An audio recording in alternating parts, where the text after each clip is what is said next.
elevator's holding up. Good job, Layla.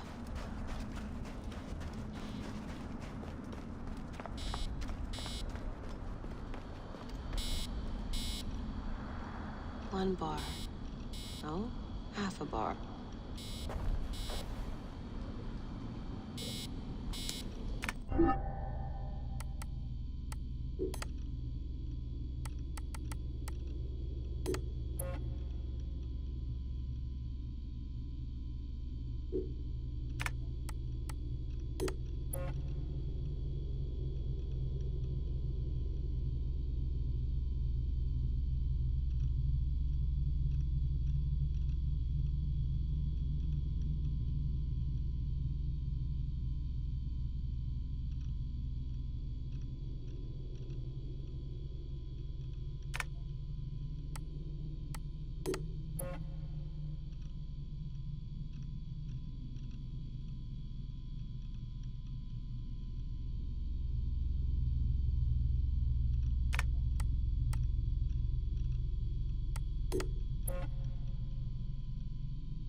So long, and thanks for all the fish, Berkeley. March 21st, 2006. The day Layla Hassan drops out of college. That's right, Professor Moore. I'm not finishing that Jane Eyre paper. I got a job, and I'm headed to Philly next week. This whole classroom thing, it's not for me. Mom and Dad are freaking out, but they'll accept it. I'll be working towards something real, making real money, and I'll be closer to home. Not that I'll visit any more often. Sophia promised there'd always be a place for me at Abstergo, as long as I show them what I can do with a circuit board and a pair of pliers. Sure, I'll have to work my way up to a place on her special project, but that doesn't matter. It won't be long before she or her father, Mr. Alan Ricken, notices what I'm capable of and asks for my help on the Animus.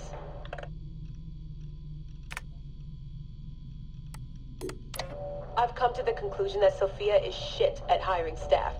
The entire Madrid facility. Ugh. How do they not see it? It would be so easy. You just have to parse the genetic memory input and work from smaller data pools. You could even process incomplete samples and still create a reliable model for high levels of synchronization. The reader module and the decryption software would need an update, but it's doable. Madrid's probably congratulating themselves just for getting this far. Meanwhile, I'm partying with some congealed veggie curry, 3 plasma screens, a disassembled Animus, and Raw Victoria's debut album on loop. Sahete. Dee will be mad when she sees how I use Milton's DNA, but what did she expect when she asked me for help? I needed someone's genetic profile to test the Animus, and, well, his was right there. All in the name of science.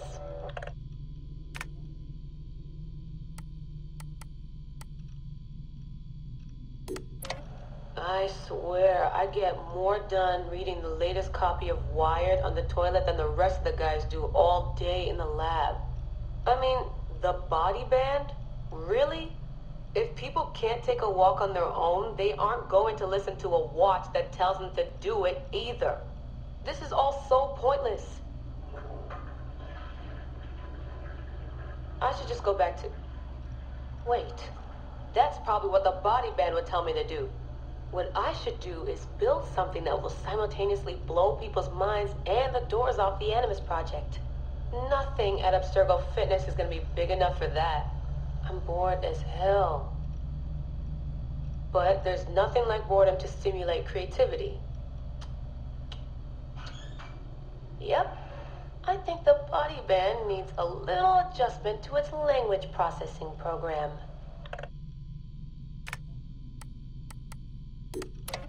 The right decision always feels like home. My stuff's the same. My locker smells the same. It's like I never left. But I did. And I can never unlearn what I know now.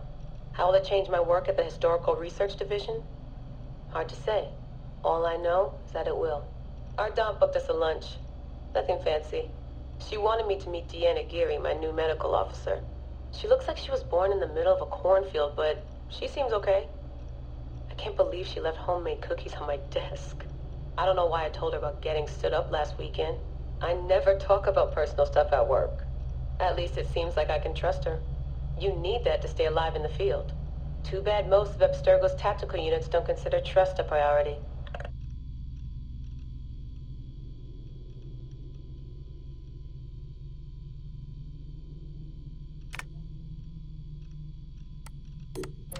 I like morning briefings. They're short, minimal nonsense, and they have free coffee. No downtime this week. They're putting me and Dee on a plane to Alexandria 2 days from now. I don't get why Hathaway's in such a rush. We're being deployed to extract an artifact.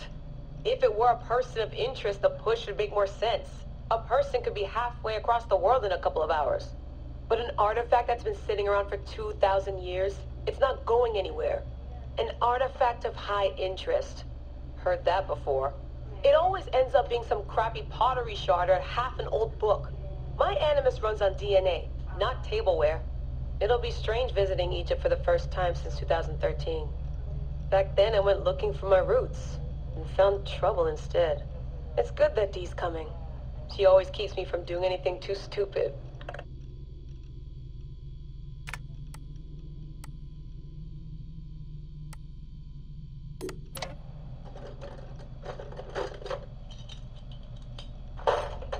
Aho, the portable Animus.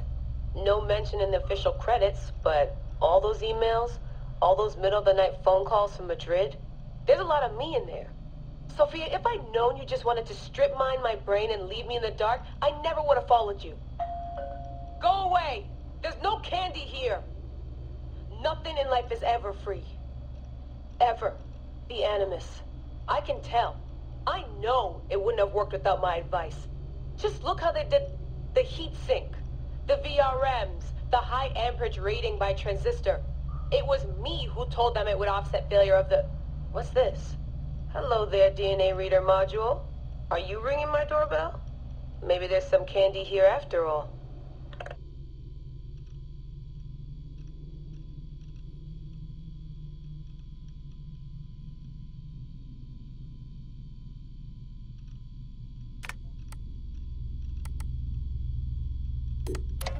Turns out the artifact of high interest is also a person of interest. A mummy. And a golden opportunity.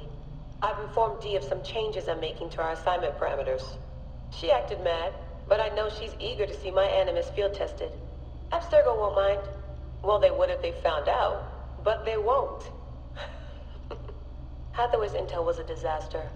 They have no idea what's going on with this extraction. Field tech is fun and all, but that's not why I left Berkeley. If the Animus lets me ride DNA this old, if the reader can model the missing codons and extrapolate the genetic memories that aren't mine, Sophia would lose her Abstergo. Abstergo will come to me on their hands and knees. My name will be right up there with Warren Vidick's. Ana Metakida Minda. Too bad the Madrid facility got blown up. But I bet they'll build a new one soon. This one will be in Philly, and its lead engineer will be Leila Hassan.